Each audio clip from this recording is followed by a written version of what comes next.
But getting back to some of the betting stuff, and this next question, you've kind of, I think you kind of alluded to it and you already answered it, but it's, you said it pretty much always, you're always going back to betting in some aspect. Are there ever any instances or situations where you don't have betting in mind, or do you always go in with that mind, whether you're e-scouting a new area? Like, is there ever a time when you don't look at betting? I may not have to think hard. Most of the time, no, I mean, we're always thinking about it. Almost always, even in the rut. The only time where it might get a little questionable is in the rut when we're looking for a big one with a doe. Because then all bets are off.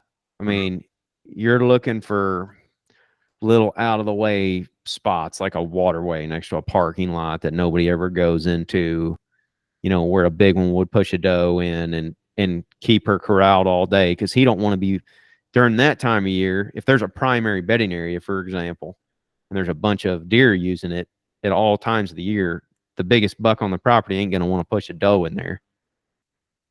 Most of the time. I mean, he might have to go in there to swoop one up, but we find them in the weirdest places ever, up against a river, blocking where he's got a barrier on one side over where he can block her off from other deer. We found him out in the middle of open fields, bedded with a doe. The thing is just covering ground until we see them. A lot of people will sit in a funnel and they'll wait on the big 6.5-year-old buck that they got pictures of 2 weeks ago through the middle of the rut. And if he's the big dog in town, he's got the doe most of the time, especially if there's quite a few of them in there. Like if there's a hot doe anywhere in his zip code, he's going to go in there and he's going to boot off whatever buck is on her. And as soon as he loses her, he's going to go and rinse and repeat. Yeah. Do that again. That's my theory on it, at least. I don't see those big giant bucks up just cruising willy-nilly in mid-November. They're usually with a doe. We'll see. We've killed a lot of nice ones that are cruising, but they're usually not the big dominant buck that's in there. They're usually like satellite bucks that are real nice deer that are younger, that are, traveling like crazy. I mean, if you hunt Iowa in the rut, you'll see 2-year-old bucks until you're blue in the face. I mean, they're all over the place. Yeah, man, that always seems like those older bucks just they kind of have the lay of the land. They know where to go. They're just efficient, right? They'll go from doe group to doe group without not too much chaos to their travel. I feel like that's a good way to put it. Yeah. But everybody expects them. The point I was wanting to get at with you keeping betting in mind, the vast majority of the time, was just a point I wanted to get across to our listeners, because as Jacob and Chris and I have talked about betting and dove into betting over the past few years, that's now whenever we're looking at a new piece of property or scouting or anything like that, no matter the time of year, like we always have betting in mind, because we feel like that's what gets us close to those bucks, right? That's what we feel like is making us efficient, where we're going. One thing we should clarify too is the terminology used. Like if you talk to John Eberhart, he may not say betting, he may say security cover. That's a good point. But we're thinking of it in the same way. Just like Bronson and Steve will say screening cover. It's the same thing. That's what I'm thinking of as betting. They may not be physically bedded there at that particular time, but what I'm thinking of is bedding area where a buck lives during the day. Where he lives, where he moves, where he lays, somewhere close to that. And in that type of security cover, if you will, if you use John's words for it, that's where we find them. Right on the edge of it or in it. So I'm thinking of betting like the cake. But when we say betting, we're like, there's your reward. Like that's the thing we all want, right? But there's a lot of ingredients that go into a cake. And you aren't going to make one just by seeing a bunch of pictures of cake and seeing a bunch of people eating it.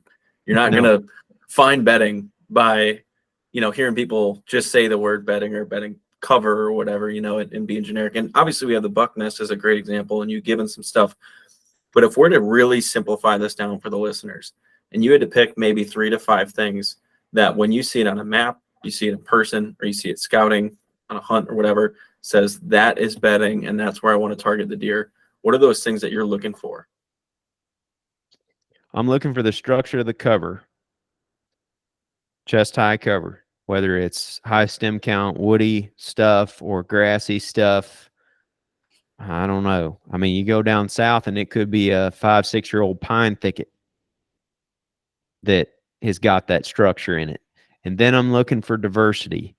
So I want the structure, but I also don't want it to just be an impenetrable wall of the same stuff. Ideally, it's kind of dirty and messy. It's got little pockets and holes that are shorter that have forbs growing in it. There's a tree or two here or there. There's permanent water somewhere close by.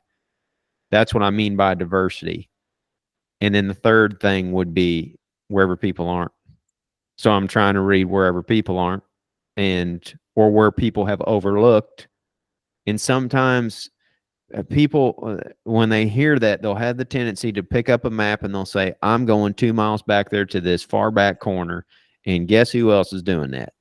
Everybody else that runs into that parking lot is saying, okay, nobody's going to go back here. I'm going to strap my boots up and I'm going to hike in. Well, it doesn't matter if it's 200 yards from the truck or 2 miles from the truck. If people are in there, they're going to adapt and move. And they'll come back, but not usually if people are in there hunting it. So those would be the 3 main things that just off the top of my head. That's perfect. That's great. Yep. I mean, that gives some actionable items for the listeners to key in on as they're going here. One thing that you do a lot, and you've said this many times, is you drive around a lot. You use your truck a lot when you're scouting, particularly in new areas, but maybe even an area you've been to just get an assessment of the pressure. Now, I would say that you have, and you might refute this, as a lot of good hunters do, but I would say you have above average success for the average guy out there hunting public land. I think to me, that's absolutely true. But driving around is relatively free to anyone, and it's a pretty well-known thing to do, is that anyone can gain information from the road. How are you specifically using the intel you gain in a truck differently than your competition or the other hunters out there? Like, for instance, Zach will get on top of his truck in flat land and he'll use it to glass. Like, how are you using either the intel that you learned or the demeanor in which you go about in that truck differently to put you a level ahead of other people? I'm always thinking about human behavior. So I'm thinking about your average typical, and this goes down to the nuts and bolts of it. You're looking at psychology almost.